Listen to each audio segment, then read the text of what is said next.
invitation. Je suis heureux de... On a un peu de temps pour échanger. On a 2 heures. On le fait dans un contexte... alors j'ai reçu vos questions et on va évidemment parler des préoccupations qui sont celles des missions locales, mais vous imaginez bien que la semaine a été, pour tout le monde, toute la population, tous les citoyens, un peu marquée. L'émotion et l'effroi, ils sont toujours très présents, d'autant qu'il y a en ce moment au Mali aussi une action terroriste qui est en cours, qui vise aussi le même style de choses que ce qu'on a vécu à Paris. Face à ces événements, on a un sentiment, on a d'abord une réaction citoyenne, humaine, et puis après, notre rôle, c'est un peu le rôle du Bureau national qui s'est réuni hier et avant-hier, et le rôle des responsables syndicaux, c'est aussi de dépasser ce sentiment de sidération qui nous a tous atteints pour essayer de construire une parole aussi au regard de ce qui s'est passé de CFDT. C'est ce qu'on a fait à travers la déclaration du Bureau national qu'on a adoptée hier, qui peut vous être distribuée d'ailleurs, qui en gros dit trois choses principales. C'est évidemment que l'aspiration à la sécurité, elle est réelle, mais que la sécurité pour nous, c'est pas non plus le renoncement à la liberté, c'est même de la sécurité pour de la liberté, ce qui fait que ce que je dirais ce soir dans la réunion qui a lieu avec les partenaires sociaux et le Premier ministre et la ministre du Travail, nous on dit que évidemment il faut, on n'a pas de remise en cause, contrairement à certains de nos camarades, de remise en cause de l'état d'urgence, mais que cet état d'urgence, il a évidemment un contrôle démocratique à opérer dessus. C'est le rôle de l'Assemblée nationale, c'est aussi le rôle des forces vives de la nation.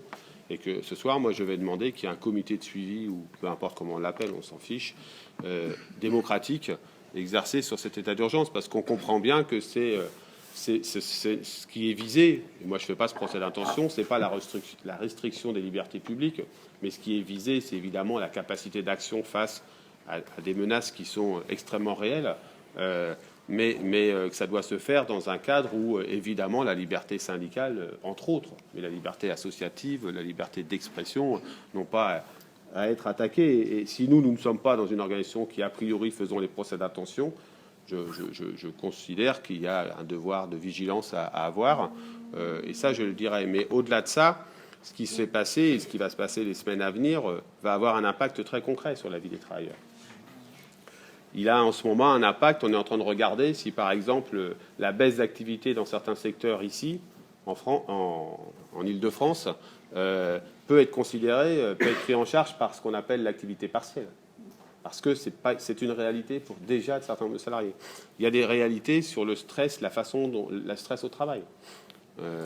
Ça ne se voit pas dans les locaux CFDT, mais pour vadrouiller dans tout un tas d'entreprises, c'est pas pareil. Les contrôles sont renforcés, les choses, et ça a un impact. Ça a un impact en Île-de-France sur les transports. Cette semaine, arriver à l'heure au boulot, c'était un vrai challenge.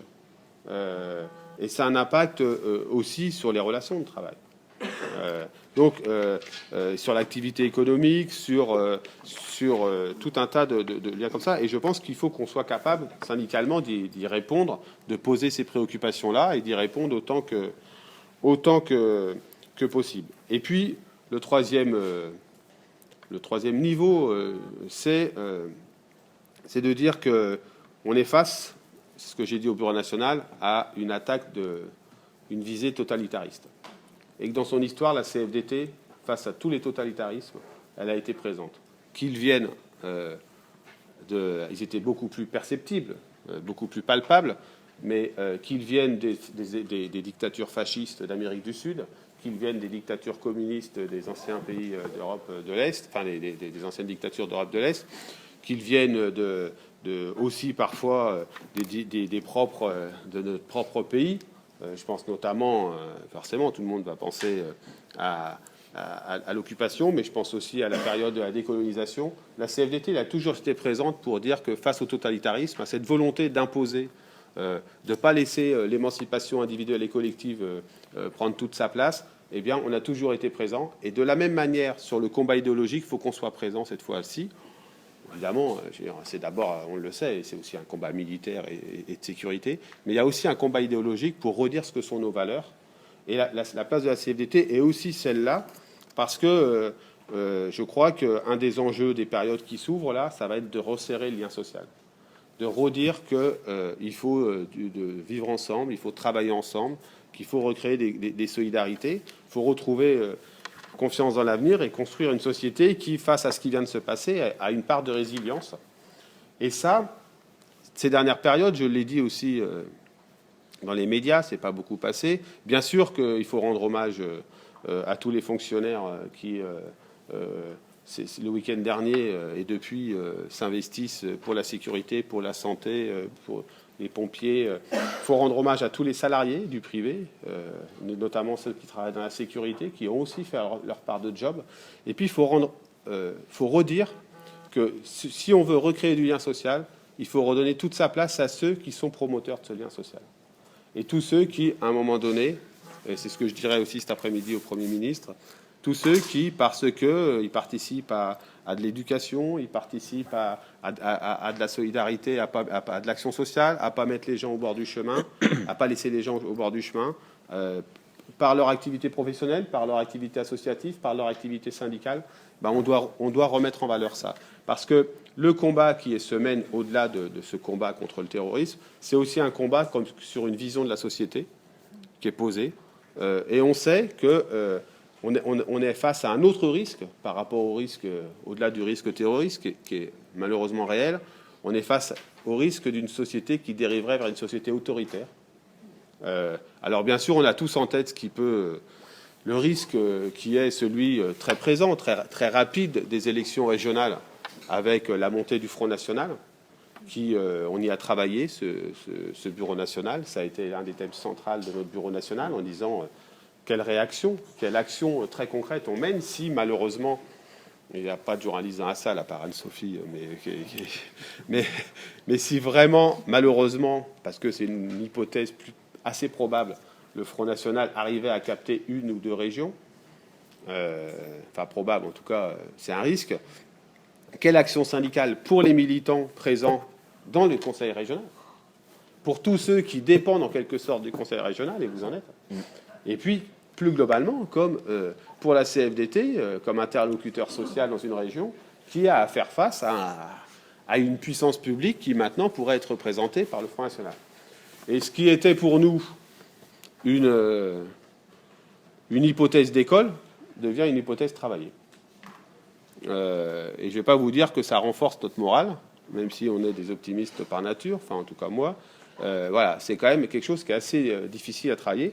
Mais cette dérive un peu autoritaire, évidemment, elle s'incarne dans le Front National, mais elle s'incarne aussi dans les discours qu'on peut entendre ici ou là, sur la place des corps intermédiaires, et sur le fait qu'il suffirait d'avoir un dirigeant, quel qu'il soit, et le peuple.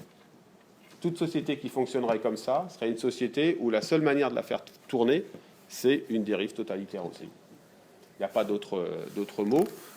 Et donc, vous voyez bien qu'en ce moment, on a une place un peu particulière, ceux qui veulent construire du progrès humain, du progrès social, ont une place un peu particulière pour tenir ce discours-là. C'est pas ce qu'il y a de plus simple, parce que si le Front National progresse, c'est qu'il y a des gens qui votent pour eux. Enfin, je sais pas comment il faut dire. Si parfois le discours sur les corps intermédiaires passe bien, c'est qu'il y a des gens qui considèrent qu'il faut une solution miracle ou un homme ou une femme providentielle pour résoudre tous les problèmes. Donc ça veut dire que nous, il faut qu'on retisse tout ça, qu'on remontre ce qu'est l'utilité du syndicalisme. Et ça ne peut pas se faire simplement dans un jeu de posture, un peu tranquille derrière des belles déclarations. Ça veut dire qu'il faut qu'on redise quel est le sens du dialogue dans notre société, pourquoi il y a besoin de se parler. On voit depuis les événements du week-end dernier, les gens ont besoin de se parler. Mais il faut que ça perdure. On sait bien qu'on avait aussi un peu d'espoir après les événements de début janvier, et puis on a bien vu que les choses repartaient. Mais je crois qu'il faut qu'on fasse de nos différences dans le monde du travail, dans la société, il faut qu'on fasse de nos désaccords de la démonstration que c'est ça qui rend une démocratie vivante. mais à condition qu'on se parle, à condition qu'il y ait du dialogue. Et ça, c'est vrai dans la société, c'est vrai aussi dans le monde du travail. Et que quelque part, la CFDT, elle a aussi ce rôle-là de montrer que il y a un progrès social possible et que ce progrès social, il passe par du dialogue social. Et il passe par la prise en compte des revendications, à un moment donné, des salariés, quelle que soit leur activité, leur secteur d'activité. Donc voilà ce que je voulais dire en introduction de ce propos. C'est pas très syndical ce que je vous dis, au regard de ce qu'on peut attendre d'une organisation syndicale. Moi, je considère que on n'est pas un syndicat comme les autres. Nous, on considère qu'on doit participer à l'intérêt général. Moi, je ne serai pas de ceux qui vont dire ça, c'est pas notre problème et on ne veut pas signer de déclaration intersyndicale suite aux attentats parce que nous, c'est politique, c'est ce qu'a fait Force ouvrière et on ne signe pas ces choses-là. Donc, on ne dit rien à part rendre hommage aux fonctionnaires. Tout comme je pense qu'il ne faut pas être dans une posture qui est celle de la CGT, comme on est entendu, je peux vous le dire, qui en ce moment considère que met sur le même plan l'activité syndicale et ce qui s'est passé ce week-end. C'est-à-dire qu'il faut aussi qu'on ait de la lucidité sur le fait que ce qui est attendu, enfin, je vous le dis parce que vous savez qu'on est dans les quartiers pas loin à la Confédération, on a été les uns et les autres à des endroits divers, mais vendredi soir, les gens, ils attendent aussi de la sécurité, mais je le répète, ils attendent du dialogue, et que nous, on doit être capable de tenir ces deux voies-là, et surtout de porter un discours sur l'intérêt général et sur l'état de notre société. Et vous êtes bien placé pour savoir quel est l'état de cette société. Une fois qu'on a dit ça,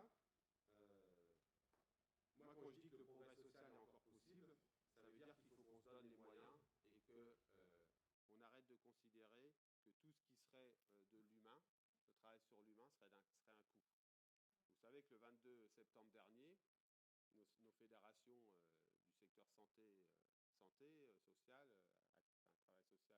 etc., éducation, ont mobilisé pour dire qu'ils n'étaient pas qu'un coût.